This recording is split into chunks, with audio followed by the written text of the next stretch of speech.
Kita harus hormat sama orang tua kita. Kita harus memelihara mereka di masa tua. Tapi kita nggak boleh menyakiti pasangan kita. Makanya sebelum nikah itu harus terbuka. Nanti kita kalau udah nikah ngatur keuangan gimana ya? Saya perlu support orang tua saya. Kamu perlu support orang tua kamu. Aturin baik-baik.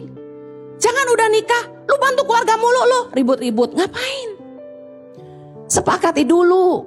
1 Timotius 3 ayat 5. Jikalau seorang tidak tahu mengepalai keluarganya sendiri, bagaimanakah ia dapat mengurus jemaat Allah? Ayat 12. Dia kan haruslah suami dari satu istri dan mengurus anak-anaknya dan keluarganya dengan baik. Bisa ngurus rumah dulu baru ngurus orang. Boleh gak sih kita support orang tua kita, kita support saudara kita? Kalau lebih silakan. Kalau sampai kurang, lu malah ngambil duit bini lo. Wocengli loh. Ada yang begitu. Dia anak laki-laki. Dia mau support orang tuanya. Lah dia sendiri gak kerja. Jadi dia ngambilin gaji istrinya. Istrinya jerit dong. Bu, saya kan mesti sekolahin anak-anak. Bu, saya kan mesti bikin dapur tetap ngebul. Kadang orang tua juga gak pengertian gitu loh. Saya mau bukakan kebenaran. 2 Korintus 2 ayat 14b berkata begini. Karena bukan anak-anak yang harus mengumpulkan harta untuk orang tuanya, melainkan orang tualah untuk anak-anaknya.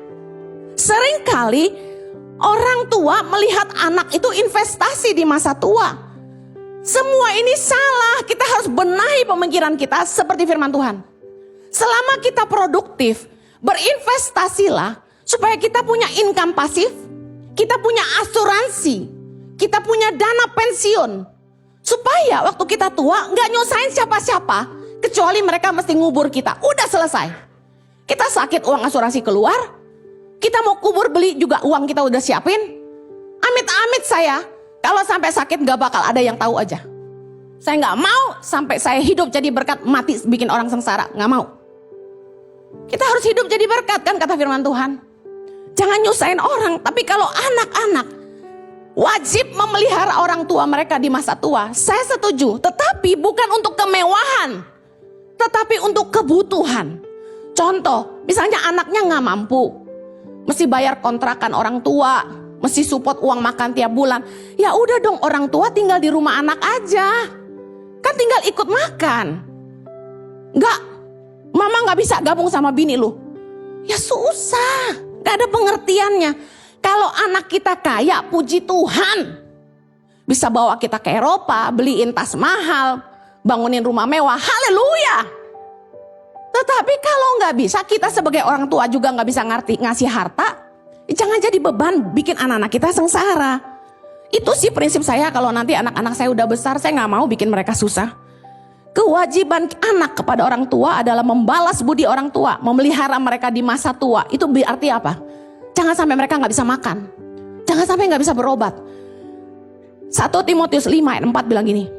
Tetapi jikalau seorang janda mempunyai anak atau cucu, hendaknya mereka itu pertama-tama belajar berbakti kepada kaum keluarganya sendiri dan membalas budi orang tua dan nenek mereka, karena itulah yang berkenan kepada Allah. Terjemahannya agak sedikit salah. Harusnya berbalas budi orang tua dan grandparents, kakek nenek.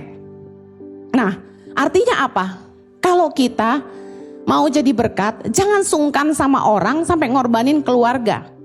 Ayat 6-nya menarik. 1 Timotius 5 ayat 6 setelah ayat 4 tadi. Tetapi seorang janda yang hidup mewah dan berlebih-lebihan, ia sudah mati selagi hidup. Artinya apa? Kalau udah janda, anak pelihara, jangan bikin anak sengsara. Maunya yang mewah. Bahkan ada orang tua ya, mamah yang komen di Instagram saya, anaknya masih setor gajinya ke dia loh. Karena dia yang udah sekolahin anaknya. Gak begitu. Salah sekali. Suami istri harus sepakat, gak boleh bikin pasangan sengsara. Buat anak, istri gak cukup, kita mau sok pahlawan nolongin orang lain. Bukan pendapat saya, ini kebenaran firman Tuhan.